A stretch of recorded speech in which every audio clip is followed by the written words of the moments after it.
Hi guys. This is weird. I've not even shot a video in a long time. I hope mna take proper measures against COVID-19 kwa sababu hata kama mnataka kufunguliwa, it's still serious. So, I've been thinking of doing this video for a long time, because kwangu I make sense. Nimekuja hapa naongelea astrology ama naongelea something else, alafu ni kama I'm ignoring whatever is happening. Something is pressing me. Alafu umeclick video, you know why I've clicked this video. It is a video on police brutality and what has been happening. As in me, I don't even know where to start. Because I know some people are watching it past 1 minute. If you click off a video sahi, the first thing you should leave knowing, ikae kwa akili yako ni, it is not normal. It is not something they should do. It is not something that should be excused. It is not something, huwezi kuwa unakaa unaona kwa TV, ati police have shot dead someone who was innocent, ama police have just beaten up someone. When I'm talking about a person, Aki, please understand, I'm talking about an unarmed person. I'm talking about someone who is not dangerous. And then you sit down and say, that's just police being police. Because it's easy for that to happen. It's easy. You feel sorry for 2 seconds and then it's like, you go back to the way things are. The thing with the problem is, and this is why the system beats us to the chase. Because anajua, after 2 minutes, after 2 days, after one person has been shot dead innocently, ama mtu hajapewa justice yake, police wamepata akamua, they know that you will forget. It's not even a Kenya problem peke yake. Hata niliona juzi Nigeria, even the US, but in the US it is due to race, it is due to class, where the low class people are just treated as ni kama hawana rights. I don't even know how to say this. And if you don't know what police brutality is, akitafadhali Google what it is, because sijaanza kukuexplainia sahi what it is na ni cover grounds. My case example. How do you explain mtu akiwa 15 minutes late, curfew 15 minutes late? Point of correction, when I say 15 minutes I actually mean 30 minutes. I was confused because according to my story, they started chasing people at 6:45, which is 15 minutes before curfew, but he was beaten up 30 minutes after curfew at 7:30. Yeah, just putting that out there so that people know I have my facts. You guys know Samuel Maina. If you've not seen his pictures, he's the guy alipigwa di akanini. Let me put this in nini. Someone mtu blindly atakuja defend police aseme he should have been home by 7. Curfew ilimpata nje, alikuwa anafanya nini nje? The police were doing their job. The job of the police is not to disfigure people's faces. It's not to kill people. Understand that is not their job. You say he should have been home by 7, okay? Samuel Maina, to my knowledge, was unarmed. Ni 15 minutes past 7. 15 minutes, and the guy was beaten until his face was disfigured. Now, I should be put in context. Tunajua kuna politician alishoot a DJ twice, and I'm not going to name his name. You know him. Now, switch the two situations. Switch them. Let's say the politician amefika home 15 minutes late. Obviously, do you think that would have happened to him? Now, let's switch and say, this is an example. If Samuel Maina had a gun, he hadn't even shot someone, he had a gun, do you think he would have been alive today? If that doesn't show you that he Kenya yetu ni class, na sisemi ni police peke yake, I'm saying from the ground up, system yote is rotten. Mimi shida yangu ni, sisemi ati watu wana normalize kitu. Mimi Kenya nasema ni, uwezi defend kitu kama hii.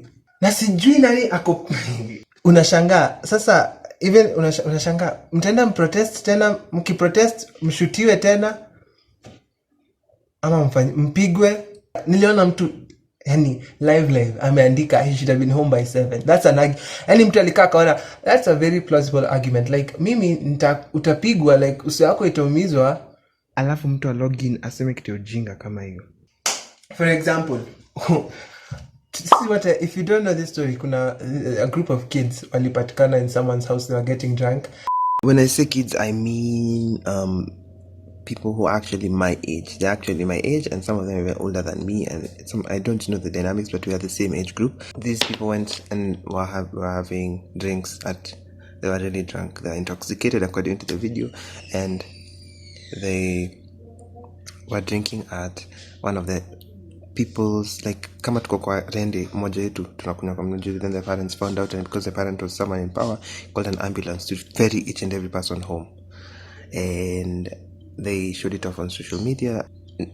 It's just, imagine that at that time of the night you're in an ambulance. Do you know these people are protected by privilege? That ambulance is a privilege. My point here is to show you that privilege actually, if it weren't for the privilege, unafikiria they would have been, kama wangepatikana na police, like, mimi sielewi, is it that they're deploying wale police? I don't understand. I know I'm all over the place in this video, but I was just trying to articulate my points and really find my ground. What I was saying was, you see, it's funny how even if these kids didn't have the ambulance, I'm guessing they were from a well-to-do neighborhood, because you can't tell me that your father can be able to charter an ambulance for personal needs and tell me you live in a lower class neighborhood. If they were in that neighborhood at that time of the night, I doubt something bad would have happened to them. But if they would have been in, for example, somewhere like Mathare, do you think they would have been alive today? That's a bone of contention. And what I really want to do is make you guys realize that there's something called privilege. Another thing that people tunaongelelea, ukienda mtandao wa Twitter utaona hashtags are trending every day. Another thing someone will say, oh, hashtags don't save lives, or hashtags won't help. Mtu ukitweet umesaidia nani? Okay, let me break it down for you. When I tweet awareness, what does awareness mean? Nikitweet sema kitu kama hiyo, ama mtu akiongelea kitu kama hiyo, ana-educate mtu mwingine, aone hii kitu si normal. Aone haezi ona mtoto ameshutiwa by accident, aone police is just being police, alafu aendelee na maisha yake. Kwanza hawa watu wanasema hashtags don't save lives. First of all, sahi, you can even protest on social media. That's the thing. Because these people are hearing, they are reading what you're tweeting, they are seeing your reactions, and it is important for these people in power to know we know what is happening. And let me tell you, kitu ingine ni, these media houses pia are people to, do you I saw this live, like, it took us so long for them to start airing about police brutality, but walikuwa air, yes, but it took them, si kitu walifanya mbio. Nakumbuka ilianza hiyo time ya George Floyd. Believe you me, George Floyd was aired the same day it happened. But when it came to police brutality, na kila mtu alikuwa na tweet, nakumbuka we tweeted at them, hakuna tulifanya, walikaa wakangoja.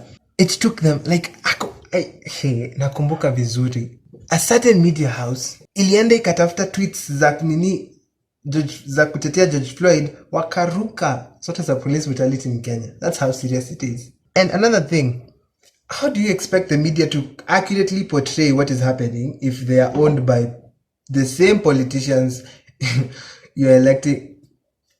Sijasema mtu na sijataja mtu. If you know, you know. And I am not calling out the police. I'm not calling out a specific police. I'm calling out the system.